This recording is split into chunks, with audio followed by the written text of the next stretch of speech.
Assalamualaikum warahmatullahi wabarakatuh.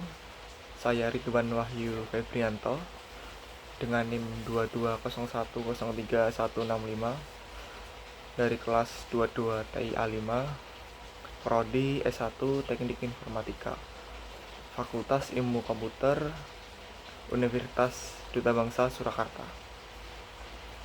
Tujuannya dibuatnya video ini untuk memenuhi persyaratan UAS dari mata kuliah pemrograman basis data yang diampu oleh Bapak Muhtarom SE, Skom, Mkom. Semoga video ini bermanfaat bagi teman-teman semuanya. Baik, kita langsung saja ke materinya, transformasi model data ke database.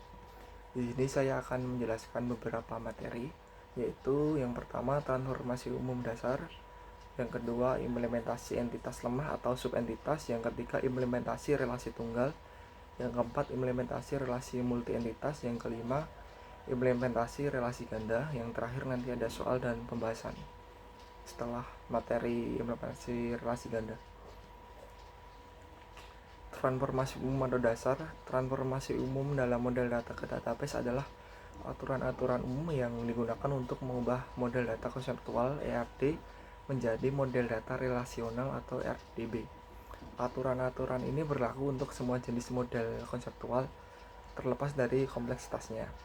Transformasi umum dasar meliputi hal-hal berikut: 1. Pemetaan entitas ke tabel, 2. Pemetaan atribut ke kolom, yang ketiga pemetaan hubungan ke tabel. Ini ada contoh pemetaannya. Di situ ada entitas siswa yang memiliki 4 atribut, yaitu ada nama, alamat, tanggal lahir, serta NIS. Di NIS itu ada garis bawah, yaitu adalah unit. Entitas dipetakan ke sebuah tabel, lalu atribut-atribut entitas dipetakan ke kolom-kolom tabel.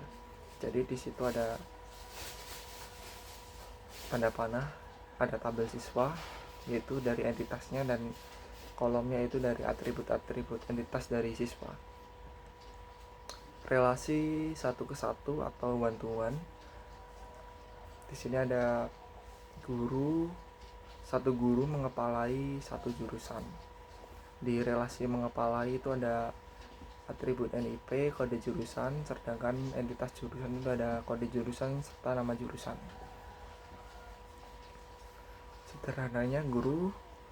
Sederhananya satu guru mengepalai satu jurusan. Relasi satu ke banyak atau one to many. Di sini satu guru mengajar beberapa kelas. Di entitas kelas itu ada kode kelas, terus ada nama serta kapasitas. Yang ketiga relasi banyak ke banyak atau many to many. Di sini beberapa siswa mempelajari beberapa mata pelajaran. Di tabel mempelajari itu ada tabel khusus yang mewakili himpunan relasinya.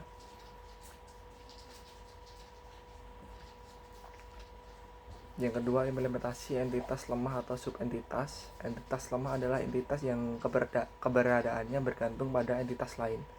Entitas lemah tidak memiliki kunci primer sendiri, tetapi memiliki atribut yang mengacu pada primer entitas kuat yang dihubungkannya. Sebagai contoh, siswa memiliki satu ortu dan siswa memiliki beberapa hobi.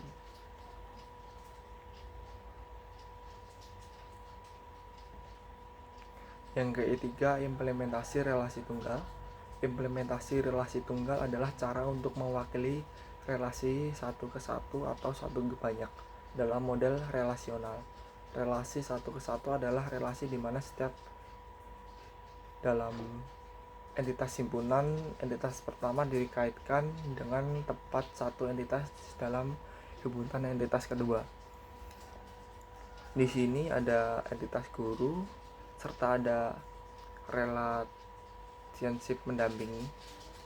Di sini guru many ke mendampingi dan mendampingi ke satu guru. Hanya bisa mendampingi satu guru.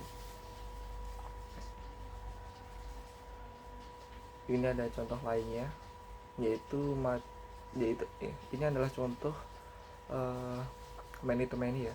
Jadi beberapa mata pelajaran sebagai syarat nilai, dan syarat nilai harus dari beberapa mata pelajaran. Di relationship syarat nilai itu ada atribut kode mapel seperti pada tabel mata pelajaran tersebut. Implementasi relasi multi entitas. Secara umum, relasi multi entitas yang menghubungkan lebih dari dua himpunan entitas atau n himpunan entitas di mana n lebih dari 2 akan diimplementasikan sebagai sebuah tabel khusus. Tentu saja setiap himpunan entitas yang terlibat dalam relasi juga akan direpresentasikan dalam tabel-tabel terpisah. Di sini ada gambar ERD ya. Di sini mata pelajaran dan guru serta ada entitas kelas. Nah, itu dari tabel tadi dari ERD tadi kita mengubahnya menjadi tabel. Di sini hasil akhir implementasi pada ERD sebelumnya. Di situ ada tabel mata pelajaran. Nah, 3 buah fig yang mewakili relasi mengajar itu ditambahkan ke dalam tabel mata pelajaran. Terus ada tabel mengajar jadwal, terus tabel guru, serta tabel kelas. Terus di sini ada implementasi relasi ganda. Satu guru hanya mengajar satu mata pelajaran, dan satu guru menguasai satu mata pelajaran. Di relasi mengajar itu ada atribut nama guru, kode mapel, ruang, serta waktu. Sedangkan di relasi menguasai itu ada nama guru serta kode mapel. Baik, kita langsung saja ke soalnya. Buatlah dan transformasikan model data dari studi kasus pemesanan ojek online ke dalam bentuk basis data. Ada entitas driver, penumpang, serta pesanan. Kita langsung ke pembahasannya. Yang pertama, kita harus menentukan pemetaan model data satu entitas. Di sini aturan umum dalam pemetaan model data atau level konseptual dalam abstraksi data yang digambarkan dengan diagram ER menjadi basis data fisik atau level fisik dalam abstraksi data. Yang pertama, setiap himpunan entitas akan diimplementasikan sebagai sebuah tabel atau file data. Di sini yang pertama kita membuat ERD penumpang dulu. Di sini entitas penumpang memiliki 4 atribut. Yang pertama ada ID penumpang sebagai unik, terus ada nama, nomor telepon, serta alamat. Terus kita langsung membuat tabelnya, yaitu di sampingnya itu tabel penumpang. Yang kedua, menentukan pemetaan model data bantuan. Relasi dengan derajat bantuan yang menghubungkan dua buah himpunan entitas akan direpresentasikan dalam bentuk penambahan atau penyertaan atribut-atribut relasi ke tabel yang mewakili salah satu dari kedua himpunan entitas. Di sini ada ERD driver dan akun driver. Sederhananya, satu driver memiliki satu akun driver. Di relasi memiliki itu ada atribut ID driver serta atribut ID akun. Nah, kita langsung membuat ERD itu dalam bentuk tabel. Di situ ada tabel driver serta tabel akun driver. Yang ketiga, menentukan model data one to many. Relasi dengan derajat. Relasi one to many yang menghubungkan dua buah himpunan entitas juga akan direpresentasikan dalam bentuk pemberian atau pencantuman atribut key dari himpunan entitas pertama yang berderajat 1 ke tabel yang mewakili himpunan entitas kedua yang berderajat banyak. Atribut key dari himpunan entitas pertama ini menjadi atribut tambahan bagi himpunan entitas kedua. Di sini sebagai contohnya ada ERD penumpang membuat beberapa pesanan. Sederhananya seperti itu. Di relasi membuat itu ada ID penumpang, terus ada ID pesanan serta jumlah tarif. Sedangkan ada tambahan entitas yaitu pesanan. Atribut pesanan itu ada tarif, tanggal, perjalanan, serta ID pesanan. Lalu kita mentransformasikan ke dalam bentuk tabel. Di situ ada 2 tabel penumpang serta tabel pesanan. Yang keempat, menentukan model data many to many. Relasi dengan derajat relasi banyak ke banyak yang menghubungkan 2 buah himpunan entitas akan diwujudkan dalam bentuk tabel atau file data khusus yang memiliki field, tepatnya foreign key, yang berhasil dari key dari himpunan entitas yang dihubungkannya. Sebagai soal tadi, dan ini ada pembahasannya, kita membuat ERD driver mengetahui informasi beberapa penumpang. Sederhananya, beberapa driver dapat mengetahui informasi dari beberapa penumpang yang telah membuat pesanan tadi. Di relasi mengetahui itu ada ID driver, jarak perjalanan, jumlah tarif, ID perjalanan, lokasi selesai, lokasi mulai, serta ID penumpangnya. Lalu ditransformasikan ke dalam bentuk tabelnya. Di situ ada tambahan tabel jumlah tarif serta ada tabel perjalanan. Menentukan entitas lemah atau subentitas. Entitas lemah adalah entitas yang tidak dapat berdiri sendiri atau terbentuk dari hubungan antara entitas kuat lainnya. Dari materi sebelumnya, yaitu siswa yang memiliki satu orang tua dan beberapa hobi. Di sini pesanan memiliki perjalanan pesan. Jadi itu masuknya ke perjalanannya. Jadi relasi memiliki itu atributnya ID pesanan serta perjalanan pesan. Entitas perjalanan pesan itu memiliki atribut status perjalanan, biaya, jarak tempuh, waktu mulai, serta waktu selesai. Di entitas perjalanan itu ada kotak dalam kotak, yaitu gambarnya seperti ini. Nah, itu adalah untuk mengimplementasikan bahwa perjalanan pesan ini memiliki kelemahan, yaitu perjalanan pesan. Terus ada tabel perjalanan pesan. Yang kelima, menentukan entitas lemah atau subentitas. Ya, seperti tadi, ternyata ada 2 subentitas yang kita dapatkan dari pemesanan sistem ojek online. Yang pertama tadi ada perjalanan pesan, yaitu di atribut perjalanan.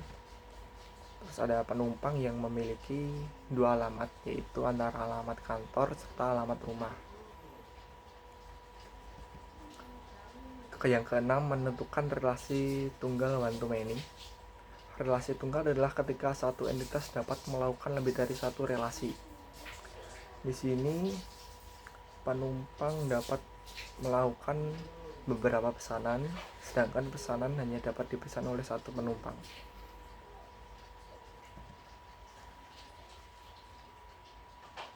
Menentukan relasi tunggal many to many. Di sini rating driver ke beberapa rating dan rating ke beberapa rating drivernya. Sederhananya seperti itu.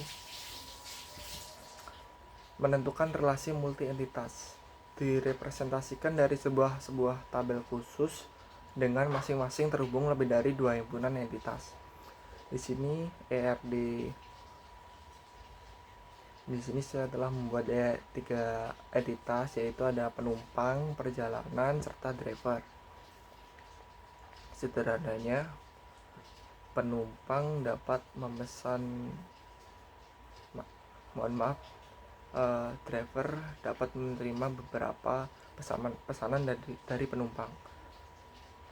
Di relasi memesan itu ada ID penumpang, ID driver, ID perjalanan, serta tarif. Sedangkan di entitas perjalanan itu ada ID perjalanan, lokasi awal, lokasi selesai, jarak perjalanan, serta jumlah tarif.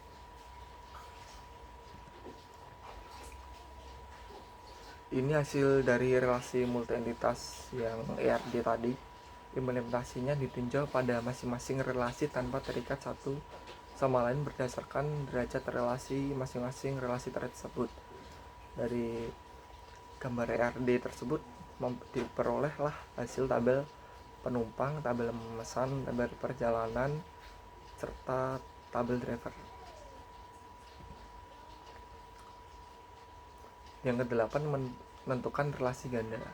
Jadi beberapa driver menerima satu penumpang dan satu driver mengantar satu penumpang.